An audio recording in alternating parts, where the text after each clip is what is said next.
আন্তর্জাতিক অপরাধ ট্রাইব্যুনাল একে টাস্ক ফোর্স ফর ইন্টেলিজেন্স বা টিএফআই সেল সংক্রান্ত যে মামলাটি চলমান রয়েছে সেই মামলায় চার্জ গঠনের আদেশ দেবার দিন ধার্য ছিল।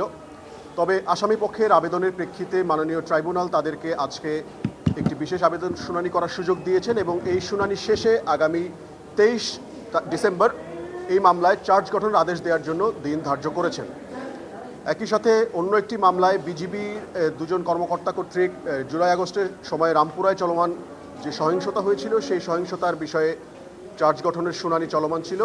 এই বিষয়ে আজকে আসামি পক্ষের আইনজীবীরা তাদের বক্তব্য পেশ করেছেন এবং এই মামলাটিও শুনানি কনক্লুড করে আগামী 24 ডিসেম্বর আদেশ গঠনের জন্য দিন ধার্য করেছেন মাননীয় ট্রাইব্যুনাল। প্রথমে যে বিষয়টি আমাদেরকে বারংবার আমরা স্পষ্ট করার চেষ্টা করছি এবং আবারও স্পষ্ট করছি, এখানে সেনাবাহিনীর কোনো বিচারিক কোনো কার্যক্রম নেই।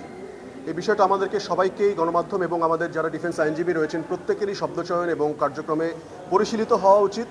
বিষয়টি হচ্ছে যে কর্মকর্তারা পোস্টিংয়ে গিয়ে স্বরাষ্ট্র মন্ত্রণালয়ের অধীনে র্যাপিড অ্যাকশন ব্যাটালিয়নে কর্মরত ছিলেন কিংবা অন্য একটি মামলায় যারা প্রতিরক্ষা গোয়েন্দা মহাপরিদপ্তর বা ডিজিএফআইতে কর্মরত ছিলেন তারা কেউই সেনাবাহিনীর কর্মকর্তা সেখানে ছিলেন না।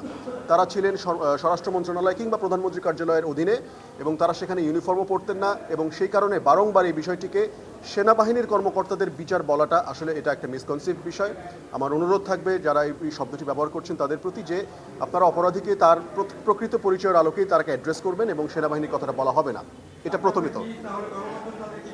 তাদেরকে র্যাব কর্মকর্তা বলতে পারেন, তাদেরকে ডিজিএফআই কর্মকর্তা বলতে পারেন, এটাই হচ্ছে তাদের প্রকৃত এই চার্জের ক্ষেত্রে তাদের পরিচয়।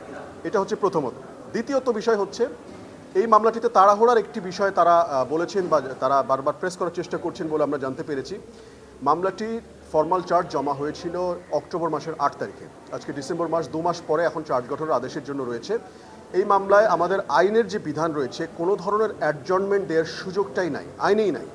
তারপরও কিন্তু প্রায় 2 মাস 2.5 মাস হয়ে গিয়েছে আমরা এই মামলাটির কার্যক্রম চলমান হচ্ছে এবং যখনই ডিফেন্স পক্ষ থেকে সময়ের আবেদন করা হচ্ছে সিনিয়র আইনজীবীরা আসছেন, তারা কথা বলছেন, তারা বিভিন্ন ধরনের আবেদন দিচ্ছেন। এই আবেদনগুলো কিন্তু আদালত মঞ্জুর করছেন এবং তাদেরকে যথাবিহিত সময় দেওয়া হচ্ছে। সুতরাং এখানে তাড়াহুড়ার কোনো বিষয়টা নেই, কারণ আমাদের প্রত্যেকেরই লক্ষ্য হচ্ছে ন্যায় বিচার নিশ্চিত করা। ন্যায় বিচার নিশ্চিত করার জন্য যতটুকু প্রয়োজন আমাদের প্রসিকিউশনের পক্ষ থেকে আমরা কোর্টকে ততটুকুই সহযোগিতা করব এবং ডিফেন্সেও একই কাজ করব বলে আমরা প্রত্যাশা রাখি।